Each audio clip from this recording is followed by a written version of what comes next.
Qu'on soit jeune ou plus âgé, mère ou non, il n'y a pas de bon moment pour accueillir le diagnostic d'un cancer. Frédéric Kragbe-Leninger a appris quelques semaines après la naissance de sa fille qu'elle avait un cancer du sein. De là, a commencé pour elle une longue bataille pour vaincre la maladie, tout en devant assurer ce nouveau rôle de maman. Son parcours est un exemple de force et de résilience, et aujourd'hui, elle nous partage son histoire et les leçons qu'elle a apprises au fil de ce chemin. Bonjour, je suis Delali Damessi et je vous accueille dans le premier podcast africain dédié à la parentalité. Ici, je reçois des femmes, mais aussi des hommes qui ont accepté de nous partager leurs histoires de parents ou de futurs parents, sans tabou et sans filtre. Nous écouterons leurs témoignages, leurs joies, leurs peines, leurs défis, leurs conseils, pour vous permettre de vous informer, de vous rassurer, de vous aider, de vous émouvoir ou encore de vous réconforter. Bienvenue chez Baby Mams, le podcast à la fois instructif, authentique et décomplexé sur la parentalité d'aujourd'hui. Kiabi en fera toujours plus pour les familles. Pour celles qui accueillent la vie et ceux qui grandissent à toute vitesse, Kiabi vous accompagne avec sa collection maternité et bébé. Que ce soit pour vous ou pour votre petit bout, Kiabi vous propose des incontournables comme le Dorbien 100% coton à partir de 3 500 francs. Parce que votre famille mérite ce qu'il y a de mieux aujourd'hui et demain. Kiabi en fera toujours plus pour les familles. Retrouvez vos magasins Kiabi près de chez vous à Abidjan, Dakar, Douala, Brazza, Libreville, Ouaga et sur nos réseaux sociaux Kiabi Africa. Kiabi, la mode à petit prix. Bonjour Frédéric. Bonjour.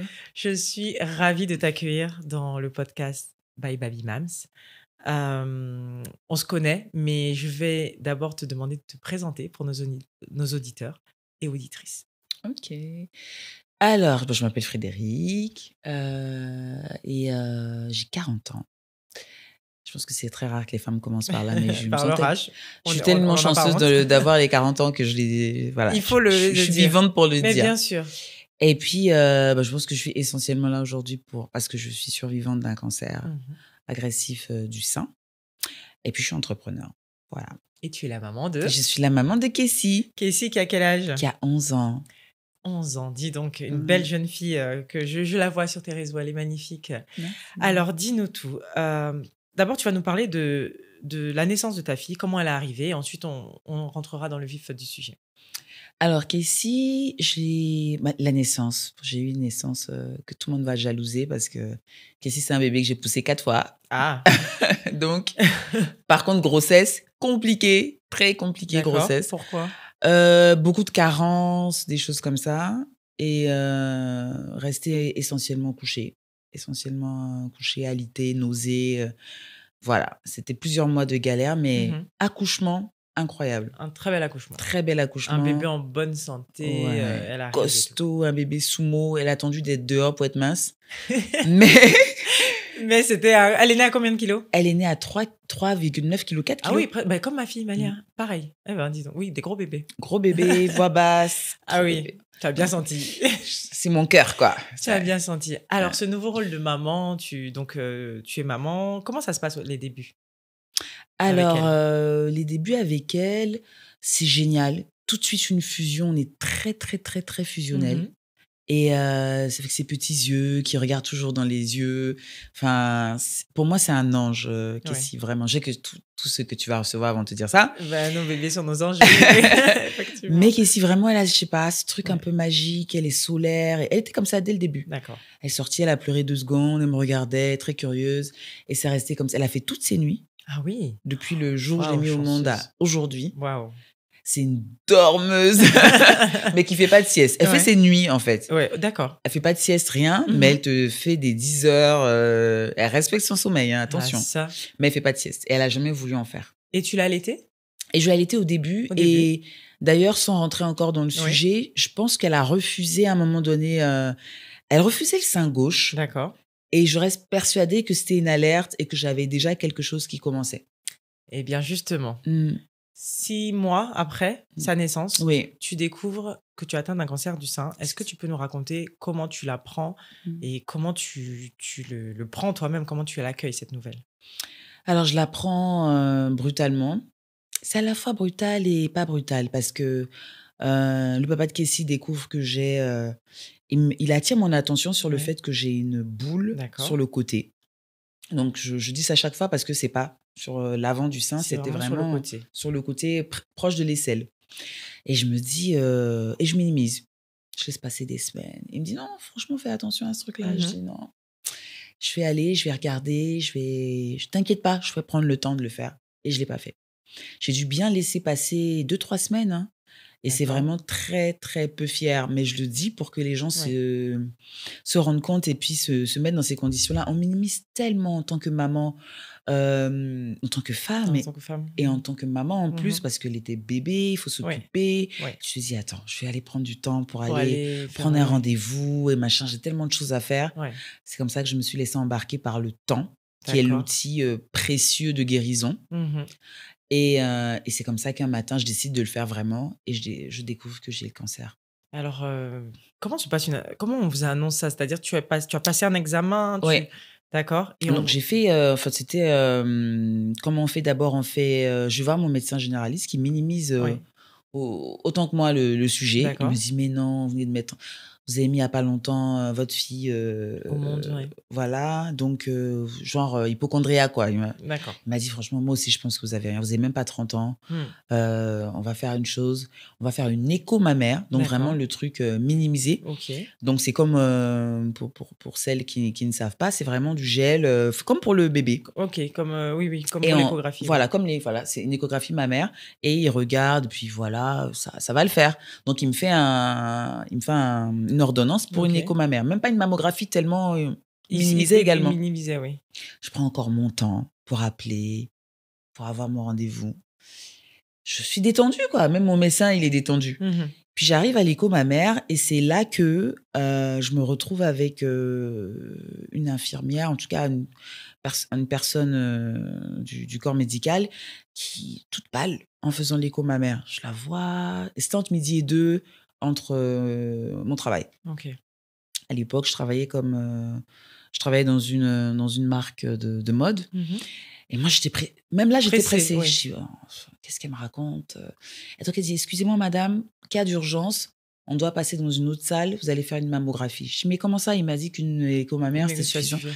Elle me dit: «Vraiment là, il faut qu'on passe dans une autre salle, pour une, mammographie». Donc je me laisse faire en regardant un peu ma montre, Est-ce qu'à ce moment, tu te dis qu'il y a je il y me a un dis problème? mais je suis encore un peu dans une forme de déni. D'accord, OK. Je me dis: «Oh, ça se trouve, c'est un petit bobo, je Ouais. perds mon temps». Vraiment, j'étais dans mon temps, hein. Mais tu ne pensais pas du tout à un cancer? Non. Pas du tout? OK. Et à un moment, évidemment, ce qui m'a traversé l'esprit, c'était, «Ça se trouve, j'ai un truc et je vais devoir me faire opérer». Je sais Mmh. pas, il y avait ce petit D'accord, truc, OK. voilà. Si je savais. Ah. Et je passe dans une autre salle et ils me font l'écho mammaire et là, j'ai très mal et je me dis: «Ah, tiens, c'est Comment ça se bizarre». passe une écho mammaire? C'est vraiment On écrase le on sein. écrase ton sein, d'accord. Voilà, OK, donc on met le oui. sein, on écrase le sein et puis comme c'est la seule façon, donc on est encore là en 2024. OK. Instrument de torture pour, mais il Waouh, faut le faire. il faut le C'est le faire. seul moyen de savoir exactement s'il y a S'il y a, voilà, un s'il y a cancer, s'il y a quelque voilà, chose. s'il y a OK. donc un nodule, un cancer, bien. le cancer ou pas. OK. Donc je le fais et là je vois plein de médecins qui rentrent, des médecins qui appellent d'autres médecins et cetera et je me dis: «Ah, Il y a un là problème. c'est chaud, là c'est très chaud». Mmh. Et à ce moment-là, on me programme, d'aller au bloc pour faire un prélèvement, parce que c'est comme ça que ça fonctionne, c'est on va au bloc et on fait un prélèvement d'un bout du nodule, de cette boule, D'accord. pour aller maintenant analyser, savoir si c'est malin ou bénin. Très Et bien. ça se passe toujours comme ça. OK. Et cette attente-là, je crois que c'était l'attente, la plus longue de ma vie. Parce que Waouh. ça met 10 jours, peu importe où vous Mais vivez. du coup, on t'explique quand on te dit quelque chose, Non, on dit: madame? «Excusez-moi, on veut savoir, OK. on a vu quelque chose». On dit juste: «On a vu quelque Ouais. chose et on veut s'assurer D'accord. de la nature de ce qu'on a vu». Ça Très reste bien. encore Ça reste encore très très flou. OK. puis toi, tu as pas envie trop aussi, donc tu Mmh. prends ça comme Mmh ça mh. et Mmh. le délai, je pense, si je dis pas de bêtises, international, est de 10 jours. Tout le monde a la même enseigne. Ah oui, C'est 10 jours. 10 Il me jours. semble que c'est parce que ça part au même endroit ou quelque chose comme ça. C'est super long. Mmh. Ça ressemble à 10 ans quand Non tu attends une mais tu réponse comme ça. m'étonnes. 10, oh là là, 10 jours, OK. D'accord. Voilà. Eh ben, C'est ça et un matin, tu es là, tu commences à oublier. C'est les 10 jours, tu commences à donc tu as les attendu combien de temps? je pense bien 10 Bien jours, 10 hein, jours. ouais. Et tu comptes plus. Ça, on s'était dit à un moment donné, on n'y pense plus, ils vont OK. nous appeler. Mais Mmh. quand même, dès que mon téléphone sonnait, j'étais un peu, Ouais. je le prends. Et ce jour-là, j'y pensais pas du tout. Je me souviens encore de la scène. j'étais en train de repasser une chemise ou un truc comme ça, et mon téléphone sonne et c'est mon médecin qui m'appelle et qui me dit: «J'ai malheureusement une mauvaise nouvelle, il faut que vous passiez tout de suite avec un proche, pas seul, quoi». Ok. C'est comme ça que je me retrouve devant les médecins qui m'annoncent que j'ai un cancer très agressif Wow. et les bras m'en tombent, quoi. Bah oui. Comment Je tu me dis: réagis «Mais là sur le coup? ouais, bien physiquement, Mhm. parce qu'autour de moi, les gens sont effondrés, et cetera, et donc sur le moment, je vois le papa de ma fille complètement effondré, à raison, parce que lui, je pense que sur le moment, il est vraiment ancré et il se dit: «Mince, Ok. voilà ce qui se passe». Il est dans ce qui se passe Ouais. et moi, pas du tout. Ok. Moi, je suis comme au-dessus de la scène Ok. et je me regarde. Ce jour-là, je me souviens encore, j'étais en basket, en jean, et puis je me disais: «Mais qu'est-ce qu'ils sont en train de me raconter?» Moi, je me sens super bien Ouais. et déni total. Déni. Déni total. Il me Wow. parle d'un protocole, donc protocole, c'est-à-dire, d'un traitement, Mhm. et pendant qu'il me parle de ça, je comprends pas. Déjà, tout ce Ouais, qu'il me parce dit. que ça doit être avec des termes un peu Technique. techniques. Tu te dis, mais qu'est-ce qu'il me raconte? Qu'est-ce qu'il me raconte? Je me souviens, aujourd'hui, c'est comme un petit papa, hein, il a une grande moustache comme Oui. ça, il était là, je dis: «Putain, j'entends même pas ce qu'il dit!» et il m'explique plein de trucs et je comprends rien, et tout ce que je sais, c'est que je vais le faire. Je me dis: «Je D'accord. vais le faire». Peu importe, il est en train de m'expliquer que c'est dur, il est en train de m'expliquer que c'est costaud, mais je sais même pas à ce moment-là ce que c'est une chimio. Oui. Donc en vrai, j'ai même pas si peur. Toi, tu te dis, je veux juste guérir, Moi, je me dis, ça va le faire. ça va le faire. Donc est-ce que j'y crois à ce moment-là? Je sais pas. Mhm. Mais je me dis, de toute façon, je dois le faire. D'accord. Je vais comme ça. Alors, tu rentres à la maison, il y a ta petite fille qui a 6 mois, hein, comment ça se passe le quotidien? Parce qu'on sait qu'en tant que maman, Mmh. un bébé, un nourrisson de 6 mois, tu dois t'en occuper. Il y a les nuits, il y a la fatigue, il y a les pleurs, il y a la nourrir même. On parlait d'allaitement. Mmh. Comment se passe concrètement au quotidien ta vie de nouvelle maman qui est atteinte d'un cancer? Je sais même pas si tout allait tellement vite. Ouais. Tout de suite, il fallait que j'aille au bloc pour qu'ils installent un cathéter sous la Mhm. peau. Donc c'est par là que la chimio passe. D'accord. Donc je sors pas de ma routine.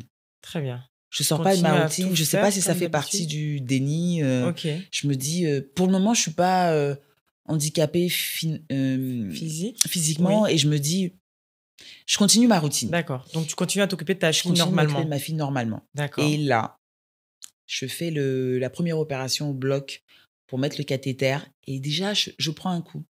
Ouais. Je prends un coup parce que je rentre au bloc. Moi, je suis Ouais. quelqu'un qui est jamais Mhm, malade. mhm. Donc là, je rentre au bloc, je pense, pour la première fois. Mhm. Et je ressors de là, c'est une vraie plaie, je suis très mince, donc j'ai la peau très fine. On ouvre pour mettre un cathéter, donc j'avais une bosse comme ça, et pour moi, je suis déjà, Ouais. je peux plus la prendre. Déjà, D'accord. c'est mon côté droit. J'ai très peur maintenant parce que j'ai la conscience du cancer sur le côté Du côté gauche, gauche? et là, j'ai un bobo sur le côté droit. D'accord. Je suis dans un truc où, je peux plus la porter. La portée. Ah oui. C'était ça, et j'y repense que maintenant. Mhm. Oui. C'est fou, j'y repense que maintenant, et mais je vais D'accord. essayer. On se souvient que c'est un bébé très costaud, à Mhm. ce moment-là, Mhm. très costaud, Très et costaud. qui veut les bras tout le temps, Oui. et ça devient dur, mais j'essaie d'occulter, mais ça devient douloureux. D'accord.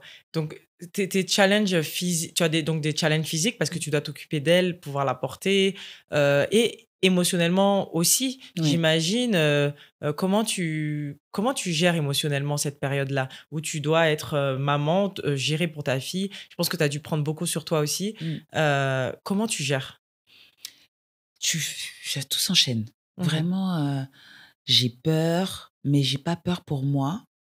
C'est très curieux, je le dis des fois, j'ai peur pour mes proches, Mhm. j'ai peur de comment ils vont gérer, heu, tout ça.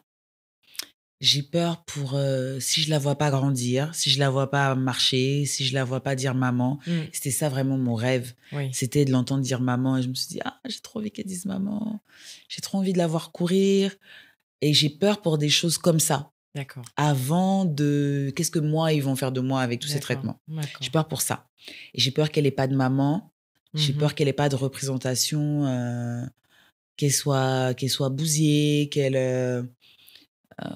bousillée, peut-être pas tant que ça. Elle a son papa qui l'aime, qui s'occupe d'elle, tout ça, mais t'as pas ta maman. T'as pas ta maman toujours Et présente. ça va quand même être une connexion perdue, quoi, rompue. Enfin, c'est à ça que je pense à ce moment-là. D'accord. Et je me laisse porter dans la journée comme ça. Et donc, over-affection, Oui. je me dis, je projette encore plus d'amour sur elle. Et je prends ma force comme ça. Des fois, peut-être que c'est beaucoup, mais j'ai l'impression qu'on se faisait du bien comme ça. Ouais. Toutes les deux, parce c'est vrai qu'elle était petite. Elle, tu ne pouvais pas lui expliquer, comme par exemple à des proches que tu avais un cancer. Comment tu partais? Est-ce que tu partais par exemple à tes séances de chimio avec elle? Comment tu gérais parce que ça a duré combien de temps ce combat? 7 ans. 7 ans. Alors, donc du coup, elle a grandi dans ça. À quel moment tu as pu lui expliquer comment se passait justement ton parcours patient, j'ai envie de dire, et ta gestion, comment tu t'occupais d'elle parallèlement à tout ça, en fait? Alors, elle n'a pas été... on avait décidé de ne pas mentir. D'accord. À Kessie. Elle savait que j'étais malade. Très bien. Elle comprenait quelque chose qui allait pas. Elle a compris d'autant plus quand elle avait 1 an, tout ça. C'était maman à bobo. De temps en temps, elle me voyait épuisée. Elle venait, elle posait la tête comme ça sur mon épaule. Comme l'adulte qui posait sa maman sur elle. Et ce qui l'a rendue, je pense, très, très mature émotionnellement, Kessie. Oui. Énormément. C'est une petite fille très empathique. Je pense que ça vient de là. De là, oui. Et oui, j'étais bien aidée. J'ai bien aidée par son papa, qui était là pour sa fille. Et mais je lâchais pas l'affaire. Je me souviens des moments où j'arrivais pas à me mettre debout, mais je tenais les murs, je partais la chercher à la maternelle. Je suis allée la chercher, je pense que je suis allée chercher chaque fois. C'est moi qui suis allée la poser et la chercher tous les jours.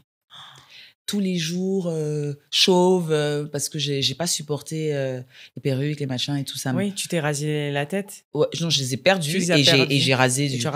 Parce que évidemment, on perd pas ça en mode fashion. Hein. Ça te laisse une petite moumoute là. Donc, allez hop, rasé. Et j'allais comme ça chercher. Donc, je pense que ça a fait que Kessie n'avait pas honte ou quelque chose. Justement, j'allais te demander le regard des gens. Elle, à l'école, sa maman est malade, elle vient me chercher avec le crâne rasé. Est-ce qu'elle expliquait à ses copines? Est-ce qu'elle était victime peut-être de moqueries ou pas? Non. Non, pas du tout. C'est curieux d'ailleurs. Hein. Non. Ni moi, je ne l'ai pas vu aussi dans le regard des gens. Des mamans, des autres mamans, tout ça. Et Kessie non plus. Kessie, c'est très particulier. Elle a ce truc-là. Et le genre d'enfant qui ne trouve pas un enfant maigre, gros, méchant, je sais pas. Elle n'a pas de... Elle-même, je me rends compte qu'elle n'a pas de jugement physique. D'accord. Donc, c'est une force, hein, parce que nous, on a tous plus ou moins rigolé un peu à l'école de tatati tatata. C'est ça. Mais si toute seule, elle n'est pas comme ça.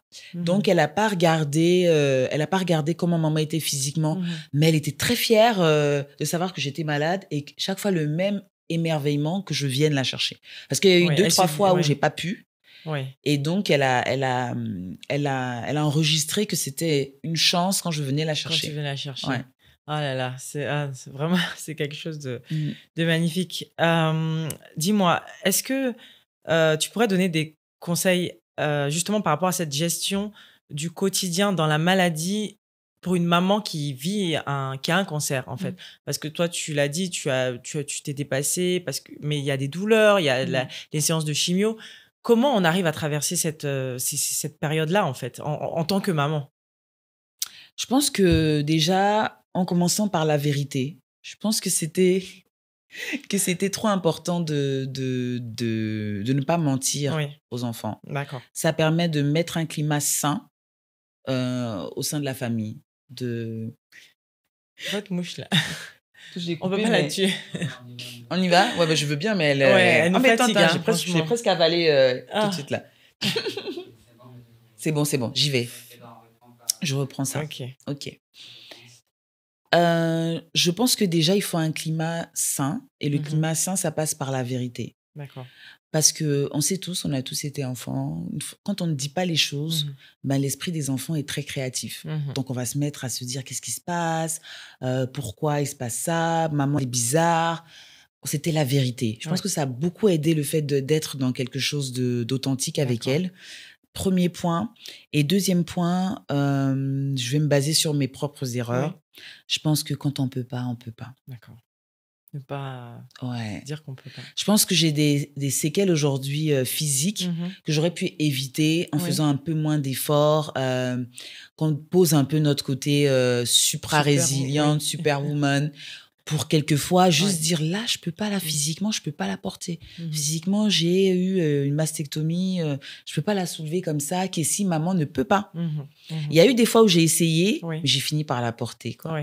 J'ai fini par la porter et...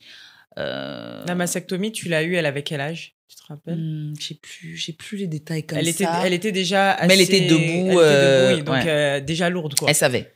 Elle savait, voilà. Donc oui, c'est... Elle savait, elle m'a vue comme ça, elle sait ce que c'est, j'ai dû expliquer. Donc, elle avait déjà une conscience de la situation pour qu'elle comprenne que... Parce que je voulais qu'elle sache que c'est pas comme ça que toutes les mamans sont. Moi, c'est parce que maman, elle a un bobo. Ça, j'ai voulu lui expliquer. Donc, ne pas forcer forcément. Quand on ne peut pas, on ne peut pas. On ne peut pas. Et dire la vérité. La vérité. Parce que même, ça va aider. Même au sein de la famille, au sein du couple, au sein de... Voilà, on est dans la vérité. On n'est pas en train de cacher que maman... apprendre à savoir se retirer aussi. Se retirer dans quel sens? Se retirer, prendre un moment pour soi, aller se coucher... Voilà, parce qu'on n'a pas envie de faire ça. Moi, dans mon cas, je voulais profiter des moments tout le temps avec elle. C'était que quand je la couchais. Parce que tu te disais que tu allais partir. Donc, c'est pour ça que tu vivais à fond, au maximum des moments avec elle. Et je pense qu'il y a des moments qu'il faut... C'est pas la peine, quoi. Alors, tu as parlé de dire la vérité, tu as parlé de se retirer aussi. Est-ce qu'il y aurait d'autres conseils, justement, pour ces mamans-là qui traversent un cancer, qui ont un cancer et qui sont mamans?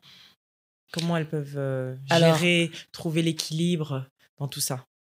Alors, ça va être prendre du temps pour soi. Parce qu'on a beaucoup de mal à le faire. Parce qu'on veut tellement croquer la vie. On veut tellement passer des moments intenses. Parce qu'on n'est pas sûr du lendemain. Donc, on se retrouve à pas prendre du temps pour soi du tout. Et je suis même pas sûre, avec du recul, que ce soit sain pour la petite. Je pense pas avoir traumatisé Kessie sur les câlins. Jamais trop de câlins. Il n'y a jamais trop de câlins. Mais je pense quand même que le fait de soi-même se retirer en tant que femme, en tant que mère, c'est important pour arriver à... Voilà, là, je sors de... Parce que ce qui se passait, c'est que je partais faire des traitements, je rentrais, je me disais, ah tiens, je veux lui donner le bain. D'accord. Donc, je pars tout de suite, je lui donne le bain. Après, je veux qu'elle mange, je veux le faire moi. J'ai du mal à passer la main. Pourquoi, quoi? Enfin, quand on peut. Oui, c'est ça, quand on peut. C'est ça, effectivement. Et est-ce qu'il y a des techniques, je sais pas, que ce soit du sport, que ce soit je sais pas, du yoga, quelque chose qui t'a aidé particulièrement pendant cette période? Est-ce qu'il y a des choses qui soulagent la maman? Totalement. Moi, j'ai expérimenté beaucoup de choses. D'accord. Le yoga. Ok. Le yoga, parce qu'on est crispé. Moi, au départ, c'était être crispé, beaucoup de douleurs, gestion de douleurs. Donc, c'était méditation et yoga. Donc, non, ce n'est pas une secte, une religion, un machin. Voilà. Au cas où tout le monde commence à se retirer du podcast, là, c'est le moment où on part. Allez, au revoir, Delali. Non, c'était le yoga parce que ça m'a donné une solution, on va dire, complètement holistique pour gérer les bobos, dormir. Parce que la méditation, ça m'aidait beaucoup pour le sommeil. Aujourd'hui, il y a plein d'applications. On n'a pas besoin de les citer. Vous les connaissez pour écouter, dormir, etc. Et trouver un peu de calme. Donc, il n'y a que comme ça qu'on arrive à gérer la douleur. D'accord.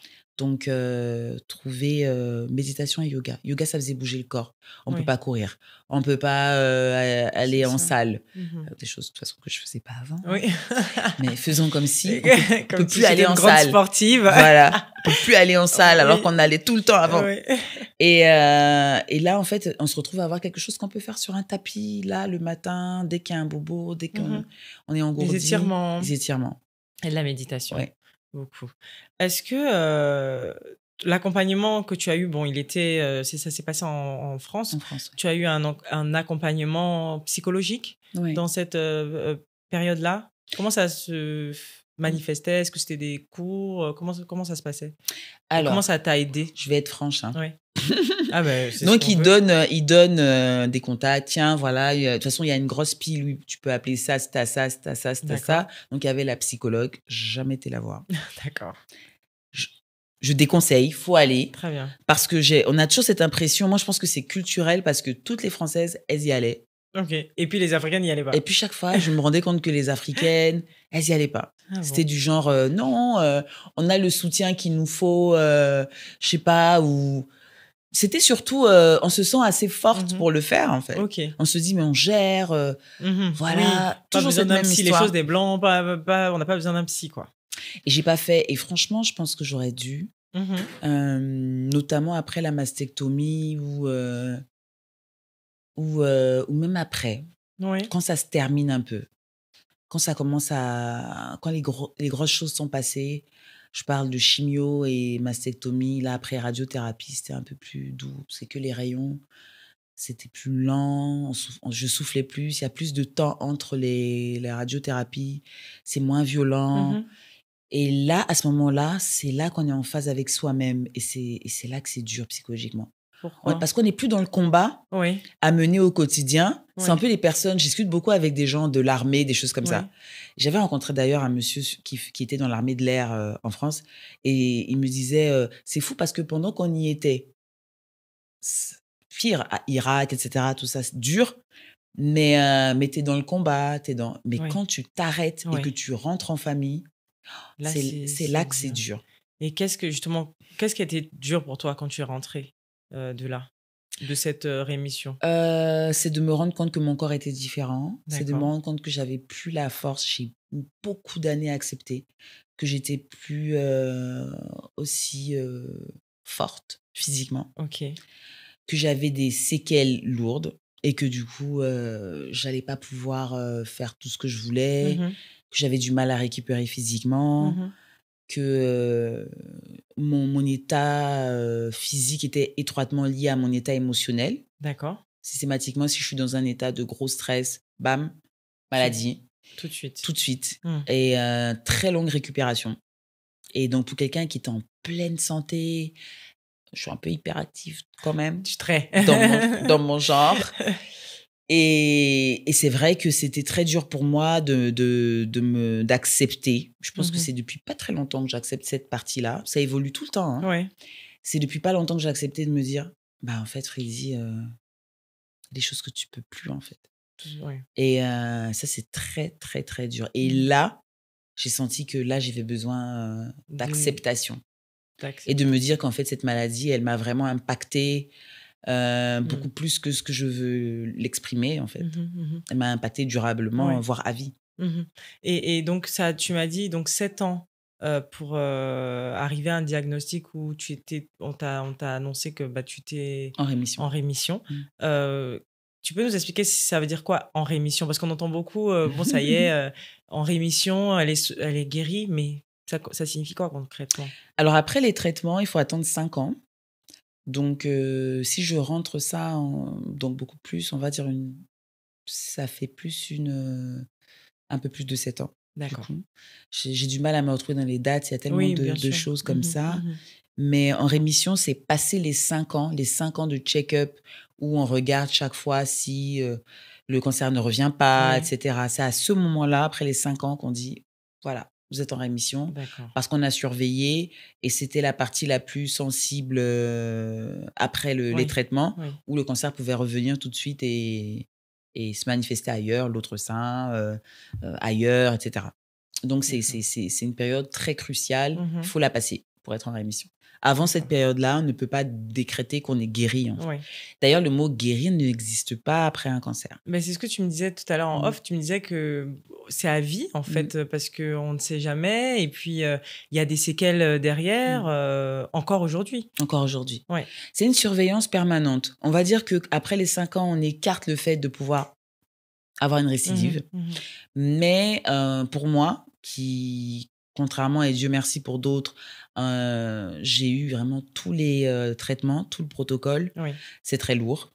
Donc, j'ai des lourds. Par exemple, moi, je suis handicapée réellement du côté gauche. Donc, j'ai ma main, mon bras qui fonctionne d'apparence. Mais j'ai une douleur de 10 sur 10 sur tout le côté gauche parce que j'ai eu un incident au bloc opératoire à la mastectomie qui a fait que j'ai des nerfs qui ont été sectionnés, qui fait que j'ai une douleur équivalent à peu près d'un coup de couteau perpétuel tous les jours. Tous les jours. Tous les jours, à tout moment, là, Et à ce ça peut moment te où on prendre, parle. voilà, mais comment tu arrives à...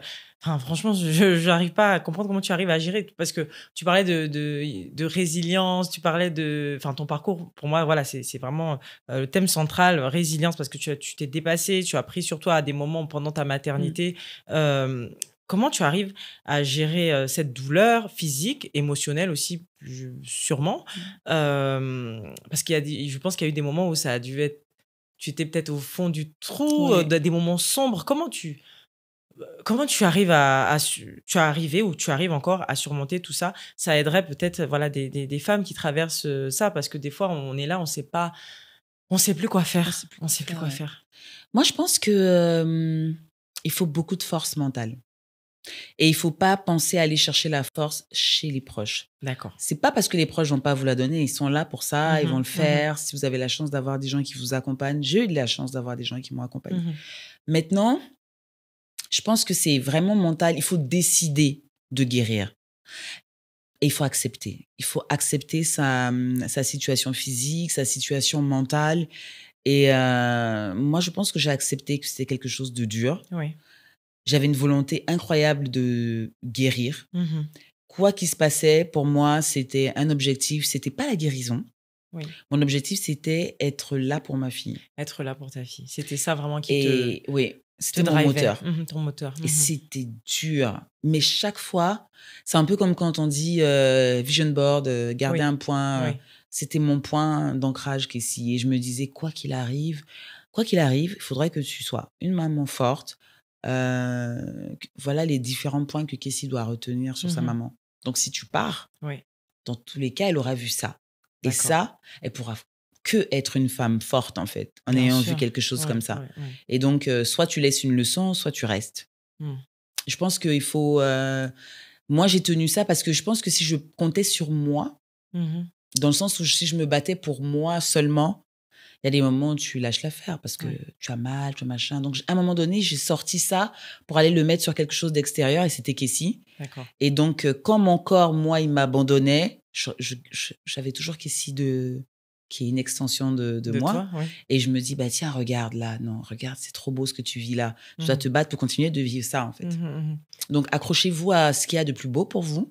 Et s'il n'y a pas, parce qu'il y a des gens qui sont seuls, eh ben, créez-vous quelque chose de beau autour de vous parce que tant que vous vivez, c'est possible. Comme tant qu'il y a la vie, il y a de l'espoir. Vraiment, j'ai vu des gens partir beaucoup moins malades que moi. Pourtant, moi, j'étais dans le stade le plus avancé. J'ai vu des gens partir parce qu'ils ont perdu le mental. Le mental joue beaucoup sur ça. Énormément.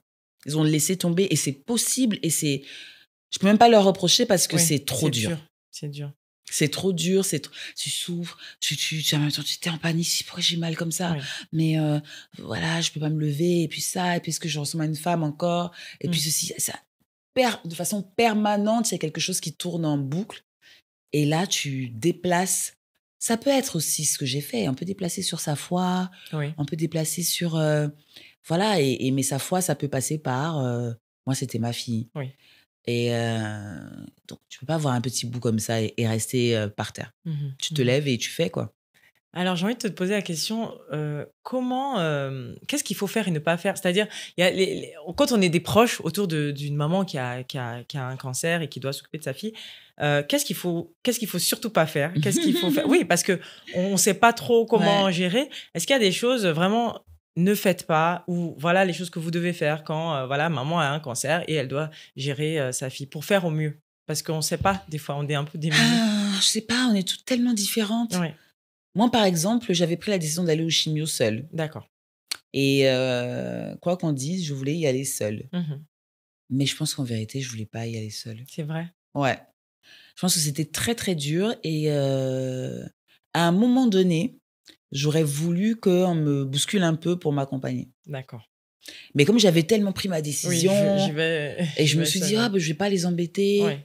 Et je trouvais que c'était un endroit tellement moche que je trouvais qu'ils subissaient tellement déjà mes bobos à la maison que les envoyer dans une salle remplie de gens qui se battent ou qui sont mourants.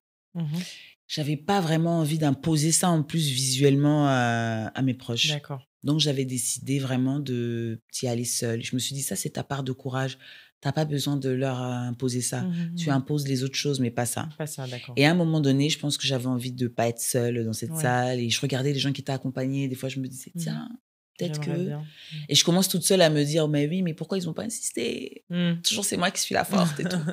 Et donc, je pense qu'il y a ce qu'on a l'impression de vouloir. Mais dans tous les cas, peu importe ce que le malade vous dit, votre proche veut être accompagné. Il veut être accompagné. Peut-être il y a des moments où on ne veut pas être étouffé, mais on veut être accompagné. D'accord.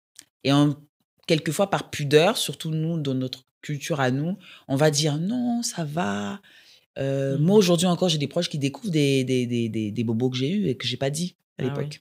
Oui. Je n'ai pas osé dire parce que je me suis dit non, comment on dit? Dinguerie. Je me suis dit hop, c'est trop moche. Et je me suis dit, je ne peux pas leur dire ça. Ils ne vont pas supporter. Et en vrai, les gens qui t'aiment, ils peuvent tout supporter. Oui, c'est vrai. Donc, mais si vous ne nous montrez pas aussi que vous pouvez tout supporter, c'est un échange. Je disais ce matin à un endroit où je parlais de cette maladie, je disais, mais vous savez, on est tous des miroirs. Oui. Si là, tu me reçois que tu es larmoyante, je ne vais pas aller dans certains trucs. Si tu me reçois que tu es lumineuse, que tu es ouverte, je vais pouvoir y aller plus. Les gens se renvoient l'énergie, en fait.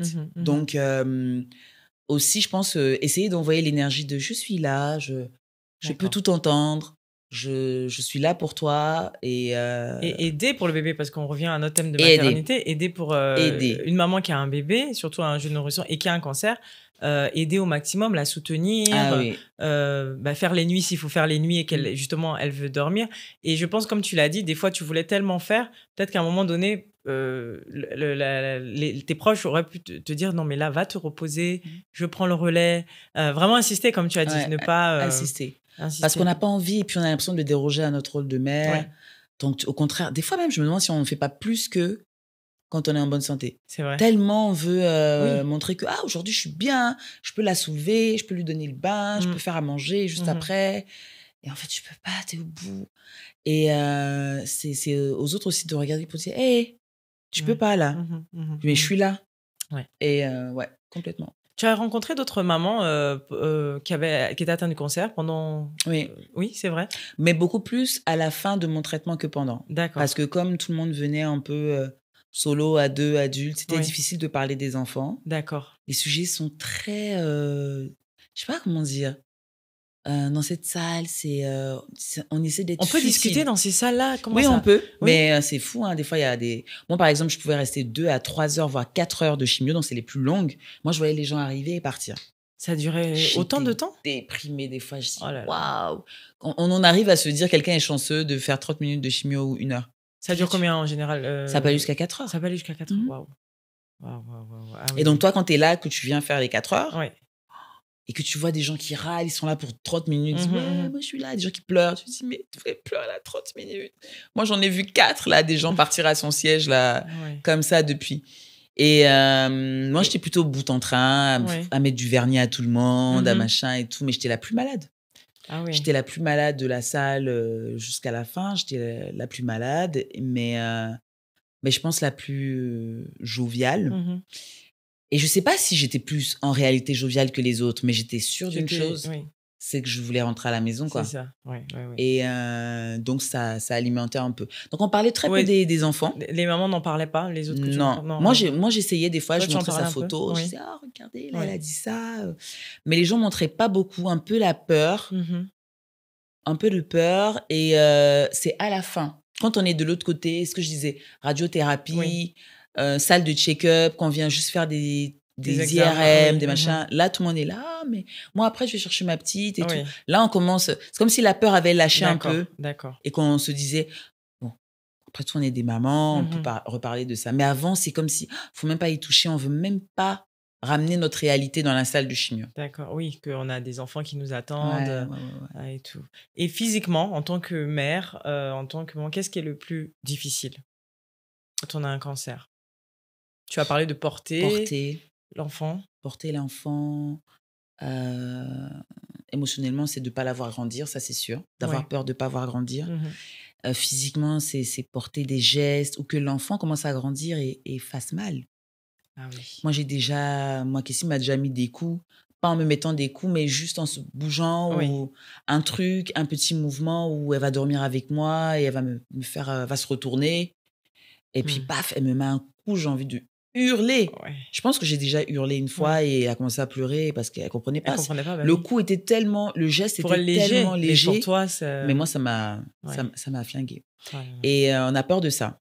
D'accord. On a peur qu'elle nous fasse mal malgré nous. Et ou qu'elle nous ramène, et ça c'est important, qu'elle nous ramène des microbes de l'école. Ah, très important. Ben oui. Pas de système immunitaire, très bas, système immunitaire 0. Parce que c'est ça, la chimio, c'est voilà, des produits qu'on envoie pour aller tuer le cancer. Vraiment. Ça, c'est vraiment, allez, on va dire, le cancer pour les nuls, pour le livre, c'est ça. C'est c'est la chimio pour les nuls. C'est vraiment le méchant qui va pour ronger le cancer, mais il détruit tout sur son chemin pour aller le faire. Le système immunitaire. Ah oui. Personne n'est épargné, donc... Ce qui fait qu'on est vraiment affaibli. Quelqu'un va avoir un rhume, toi, tu t'attrapes une pneumonie. Et à l'école, à la crèche et à l'école, les enfants ramènent tous les microbes. Donc, comment tu arrivais à gérer ça? Bon, là, donc, j'étais avant-garde avec les masques avant le Covid. D'accord. Avant-garde aussi sur la perte de goût et tout ça, d'ailleurs. Ah oui. C'est un des symptômes. La perte de goût. La perte d'odorat. la chimio. Symptôme de effet secondaire de la chimio. Ah, oui. D'accord. Et je l'ai eu pendant un mois, 2 mois. Je me souviens même pas du jour où j'ai retrouvé le goût. D'accord. Tellement je l'avais intégré. J'ai intégré. Je me suis dit, bon, c'est pas grave.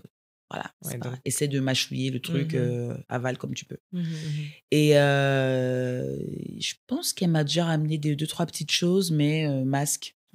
Et puis, il y avait des moments aussi, ça c'était très dur, où je l'ai laissé à son papa parce que elle était trop arrangée, elle allait me tuer, quoi. Oh. Donc là, c'était dur violent. Quand même. Et elle le ressentait ou pas? Elle comprenait pas comme ça. Et je lui disais, mais maman, pas te prendre, tu sais, tu as un rhume, ou tu tousses, ou voilà. Mais elle n'était pas souvent malade, donc c'était pas très long. D'accord. D'accord. Alors, on va terminer. Hein. On arrive à la fin de notre échange, Fred. Aujourd'hui, tu as dit que ta fille elle est fière de toi, elle t'a vu te battre. Je pense que c'est aussi une petite fille très battante comme toi. Qu'est-ce que tu dirais donc à ces mamans qui traversent qui ont un cancer, qui nous écoutent et qui ont peut-être un cancer et qui sont mamans? Qu'est-ce que tu leur dirais à ces femmes-là? Moi, je dirais d'être forte parce que vous êtes le miroir et la représentation de ce que vos enfants voient. Mais de ne pas vous oublier parce que de toute façon, les enfants, c'est des éponges émotionnelles. C'est vrai. Quand vous avez mal, vous avez mal. Si maman, elle a bobo, vraiment, il n'y a pas de honte à inverser un peu les rôles. Fais-moi un bisou là, maman, elle a bobo. Ils apportent tellement pendant cette maladie sans que ça devienne le punching ball ou sans transférer la douleur. D'accord, oui. Le fil est très... Oui, c'est ça. Faut vraiment, voilà. Oui. On vient prendre de l'amour, on donne de l'amour, mais on vient pas se réfugier chez un enfant. Oui, effectivement. Oui. C'est ça la subtilité. Oui. C'est-à-dire qu'on vient chercher de l'amour et on en donne. Il faut vraiment créer la balance. Mais on vient pas pleurer dans les bras d'un enfant, d'un bébé. Ça, on le fait pas. On va comprendre. Et il y en a qui le font, je sais. Oui. Il va pas comprendre et puis il peut pas gérer ça, ou alors il va essayer de gérer ça, mais il n'est pas en capacité. Et là, vous le bousillez. Donc, je pense, donner de l'amour, venir récupérer, c'est votre bébé. On prend les papouilles, on dit, maman, elle a mal là, fais-moi un petit bisou.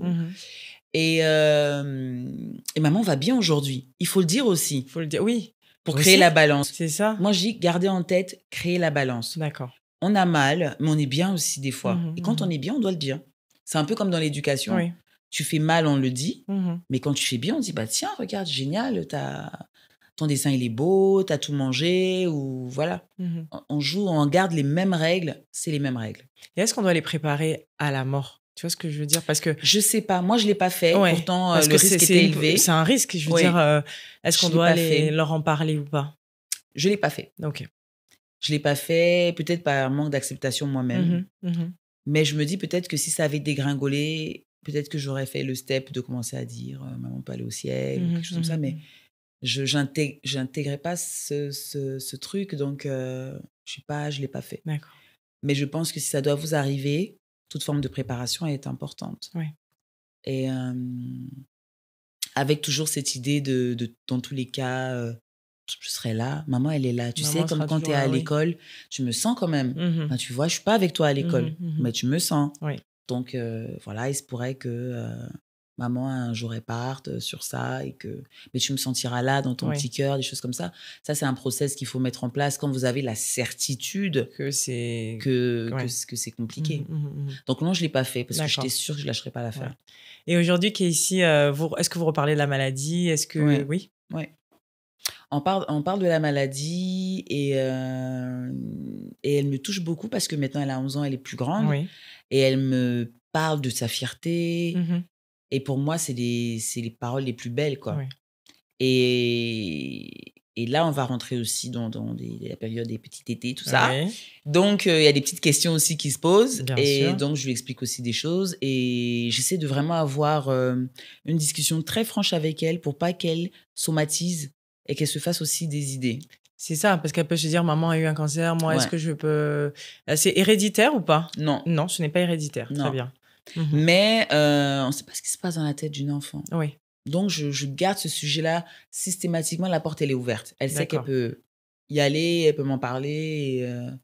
Et voilà, quoi. Et tu peux nous rappeler, c'est à partir de quel âge qu'on peut faire une mammographie pour savoir qu'on peut dépister un Alors, cancer c'est une bonne question parce qu'avant, on disait toujours oui, quand vous allez avoir 40 ans, etc. Mais moi, j'ai rencontré cette semaine une jeune fille de 14 ans qui a un cancer du sein. Waouh. Donc, c'est sûr qu'on ne va pas demander à une petite fille de 14 ans d'aller faire une mammo. Donc, j'ai envie de dire aujourd'hui, moi, je n'avais pas 30 ans. Donc, j'ai tendance à vouloir dire que peut-être 30 ans. D'accord. Mais la palpation. Vous posez 3 doigts sur le sein, tout autour. On fait des mouvements circulaires. On check de temps en temps. S'il y a un truc qui est bizarre, s'il y a un truc qui fait mal, il faut aller poser la question. Je pense qu'il faut vraiment axer sur ça, sur la palpation. La palpation. Dès le plus jeune âge, on peut apprendre à nos filles à se palper. Exactement. Moi, je pense que c'est ça le point. Et quand il y a un bobo, c'est pas rien. Oui. C'est pas forcément un cancer. Il suffit pas de devenir complètement hypocondriaque. Mais il y a jamais rien. Et on se palpe pas quand on a ses règles.